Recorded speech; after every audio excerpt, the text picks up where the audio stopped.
Bom, gente, eu ia fazer uma apresentação bem estruturada, mas eu acho que acabei estudando na hora de montar a apresentação, eu acabei me envolvendo e ia montar basicamente ligado um pouco ao tema do pós-doutorado que você está fazendo com o Durval, né, que é temas emergentes em psicologia analítica, tá certo? E aí as coisas começaram a dar uma pequena confusão, e porque daí a gente está colocando ali, né, sentido, processo dialógico, sentido e alma em psicologia analítica.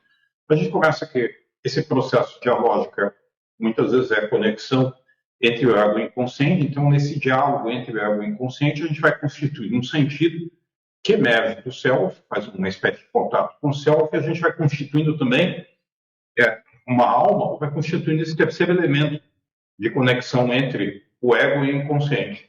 Aí tem uma série de temas contemporâneos que estão emergindo, tá certo? Que começa a se colocar. O que me chamou a atenção foi que eu estava estudando um pouco, e daí o Ailton Krenak, né, ele tem um livro famoso, Ideias para um Fim de Mundo. Eu estava vendo uma live onde ele fala exatamente desse processo. Eu já falei, hoje em dia a gente tem muita questão de lugar de fala, coloca o lugar de fala do Jung, o lugar de fala do analista, o lugar de fala da pessoa de cor, o lugar de fala dos povos originários, etc. Mas uma coisa que lhe chama bastante atenção, que ele colocou, é que na realidade, hoje em dia não é tanto a questão de lugar de fala, né? Ele usa um termo chamado muito claro, que o nosso mundo atual está colapsando. Então, os mundos que se colocam ali, eles estão colapsando um em cima de outro, se desdobrando. A gente tem um confronto de mundos que se colocam, óbvio.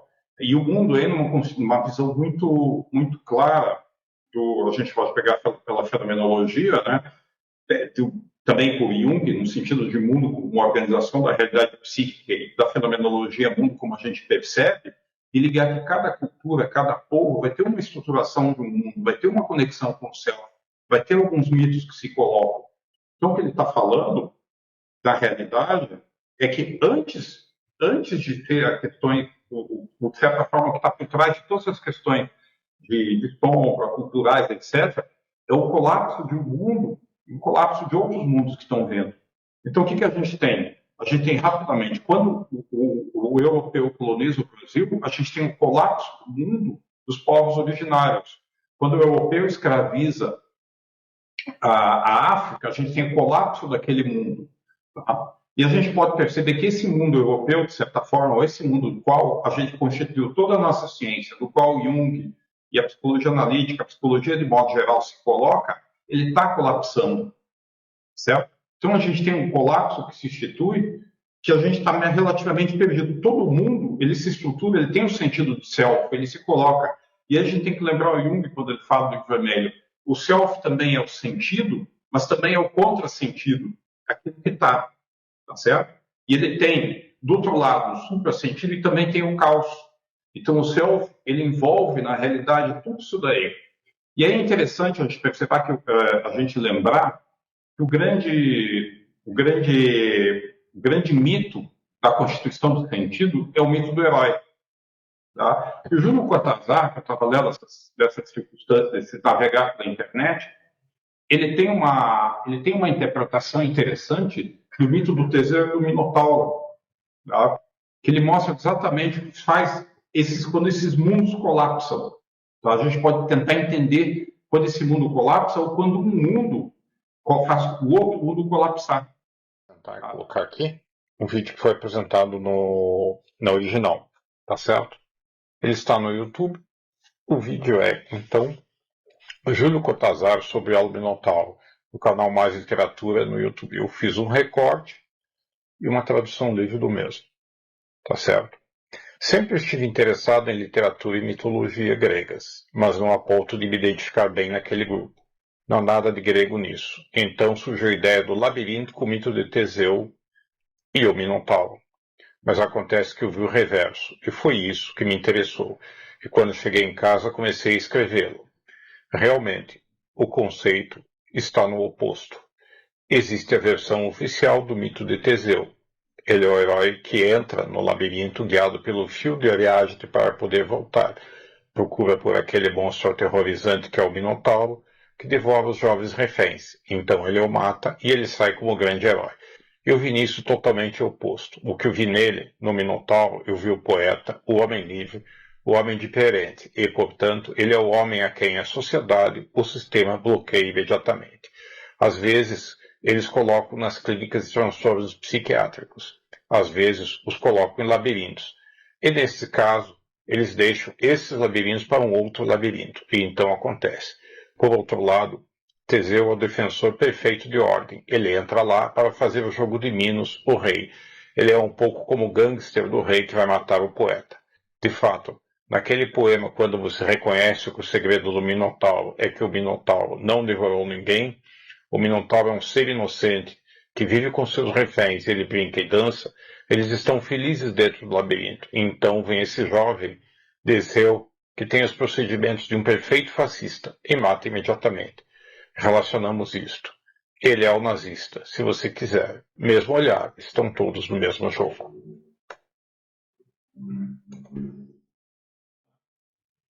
Então, gente, o que a gente tem que pensar aqui? Vou tentar resolver.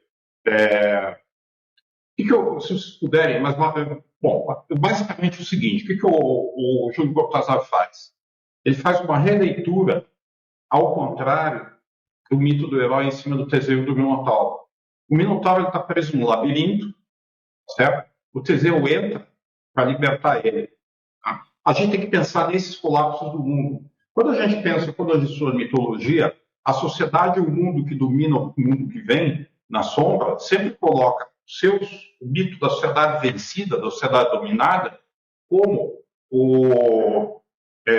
como se fosse a sombra, ou os mitos, ou a sombra, ou os demônios. O que ele está dizendo assim? Tá? Ele está invertendo esse processo no seguinte sentido: o Teseu, na realidade, é a sociedade, e aquela renovação da sociedade que viria é encapsulada, o criativo, ou o processo de transformação da sociedade, ele é encapsulado no labirinto, e o Teseu vai justamente matar esse monstro que se coloca, porque do ponto de vista da sociedade dominante do Teseu, que é o herói sempre representa, de certa forma, valores sociais, o monstro, o Minotauro, é exatamente aquilo que deve ser controlado, que deve ser visto, que é aquilo que deve ser reprimido, tá certo? Deve ser morto.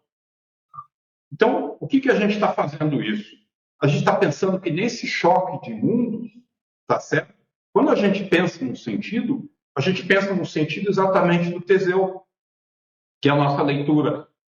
Tá? O sentido do outro, ele só vai entrar quando se coloca, mas o que é interessante a perceber é que o sentido do outro ele assume exatamente essa figura do monstro. Essa figura que a gente tende para marcar o nosso sentido, a encapsular ele, colocar esse que vem com o monstro no labirinto e matar, tá certo? E se colocar.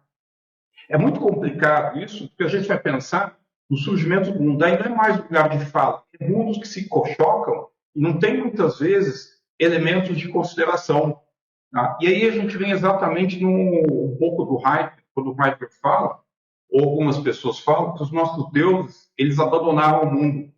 Se os deuses abandonaram o mundo, de certa forma a gente não tem mais um ponto de vista do self. A gente tem o self desconectado.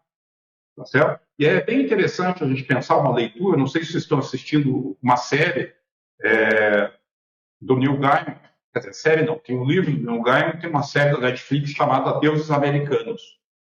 Tá? É uma série que mostra exatamente os deuses na sociedade moderna, porque se coloca, né, gente? Para a gente constituir um sentido, a gente tem que se conectar com o self, se conectar com o centro que se coloca. Tá certo? Então Deus representa isso. Numa sociedade totalmente complexa, sem um centro muito claro, numa sociedade de consumo voltada para fora, a gente não consegue constituir alma, não consegue constituir um centro. Então fica uma espécie de diversas possibilidades, diversos mundos se chocando. Tá? Só que o que acontece nessa história dos deuses americanos? Rapidamente colocando. Os deuses migram dos seus territórios originais para o modo de vida americano, para a América. E daí, de certa forma, eles ficam lutando por espaços, ou disputando espaço, E os espaços não estão mais espaços vivenciais, são espaços assim de espaços de uma sociedade de consumo, certo? Que não cria conexão. Então a gente vê mais ou menos um pouco isso se colocando, certo? Então numa sociedade que a gente tem essa, a gente tem e esse que é o grande problema, porque quando a gente faz uma leitura da realidade, uma leitura de um mundo que já foi, que colapsou, a nossa leitura da realidade é o Teseu tentando encapsular o mundo que está no labirinto, tentando colocar a realidade nesse labirinto e aquilo que vem, tá certo? Então essa, pelo menos a imagem que eu fiz é exatamente isso. A gente fica tentando muitas vezes dentro do processo se colocar. Então surgem diversos momentos ali que a gente vai vendo uma série de temáticas que vão emergindo de certa forma e a gente não vai tendo muitas vezes como lidar com elas. Aí a gente tem emergindo as questões de gênero, a gente tem emergindo as questões dos povos originários, a gente tem emergindo as questões da quebra de paradigmas, a gente tem emergindo as questões que eles colocam agora, né, do pós-humano, do antropoceno, a gente tem emergindo uma série de elementos. Tá? Então parece que uma coisa interessante que se coloca aí, por exemplo, quando a gente estava vendo estava lendo o Manifesto Ciborgue, da Dan Harvey. Tá? Ciborgue, por exemplo, é um elemento que a gente sempre coloca. Ciborgue, para a gente, sempre foi como se fosse uma sombra. Tá? A conexão do homem com uma máquina. Tá? E para a gente, isso a gente sempre chegou em termos de monstro. Isso vai até por exemplo, muito claro, Frankenstein e alguns outros elementos. Tá? Porém, quando a gente pega alguns elementos da cultura popular, da ficção científica, a gente já vê que essa noção do ciborgue já existe, por exemplo, de alguns heróis do X-Men. E são eles que fazem exatamente esse processo de transformação. Tá? Então a gente tem aí um mundo que se colapsa e algo entrando novo e que a gente fala. Então a questão, eu acho que algumas questões ultrapassam simplesmente a questão de lugar de fala. Ultrapassa exatamente essa possibilidade de emergência de um novo mundo que a gente não sabe qual é e que está exatamente em processo de construção. Tá certo? E a questão da gente procurar um sentido muito claro, uma organização do self, através do mito do herói, não, a gente está ou a gente acaba encapsulando isso que vem, esse processo criativo. Esse monstro, para a gente, ele se inverte. Vocês entendem? Então, isso fica muito claro desse processo.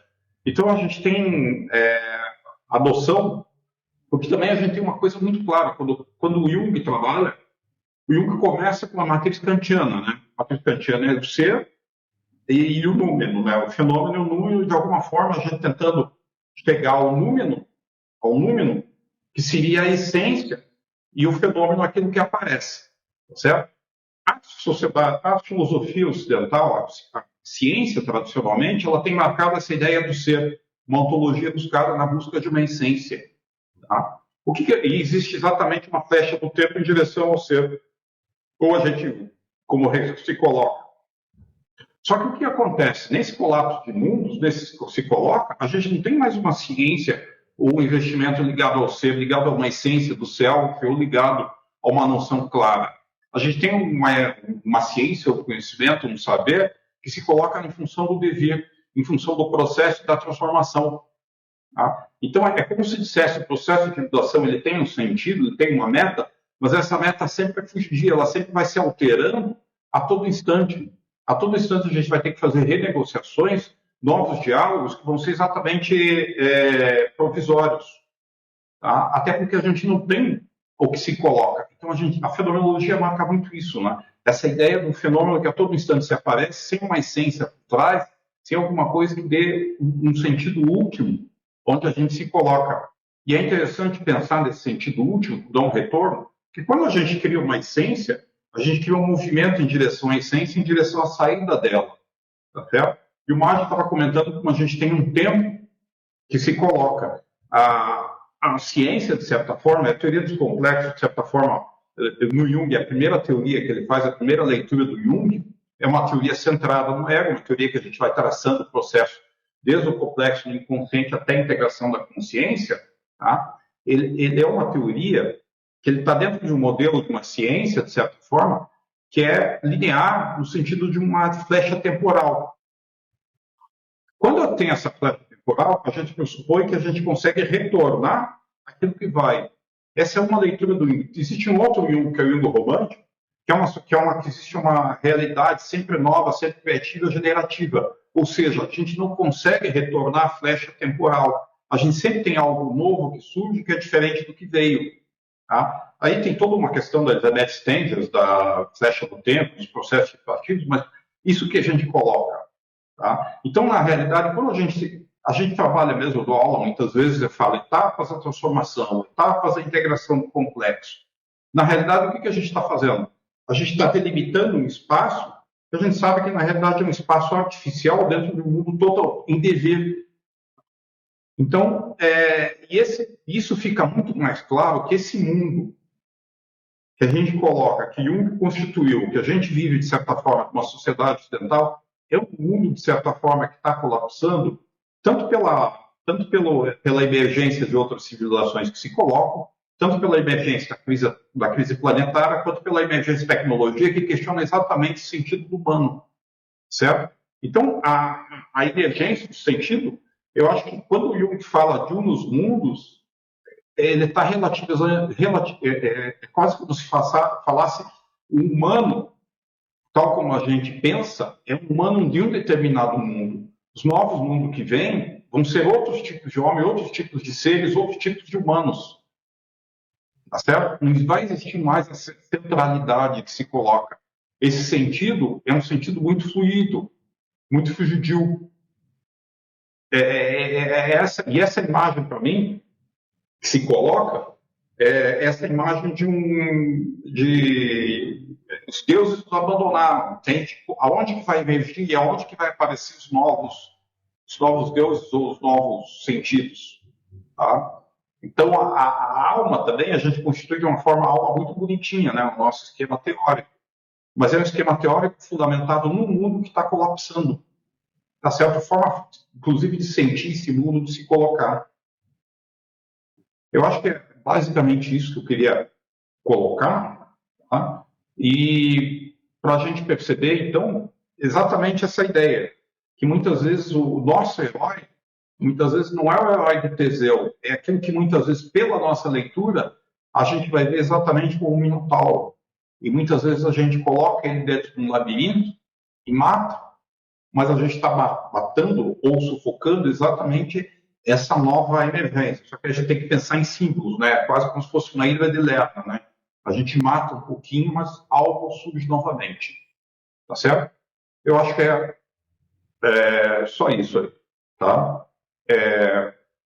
Aqui tem o colocado aqui, que eu não achei, ó. Você pode procurar o vídeo encontrar no YouTube, Cortázar e o Minotauro, tá certo? Eu agradeço ao Júlio, tá? Eu queria, então, encerrar basicamente com isso, tá certo? Com essa imagem, a gente tem que constituir, e que esse sentido, e que esse processo de individuação que a gente vai fazer, é sempre um processo que vai negociar de caso a caso, e sempre um processo fugidio, tá? Em que a gente não tem exatamente como fazer esse retorno, tá? E queria, então, agradecer a todo mundo. Vou colocar aqui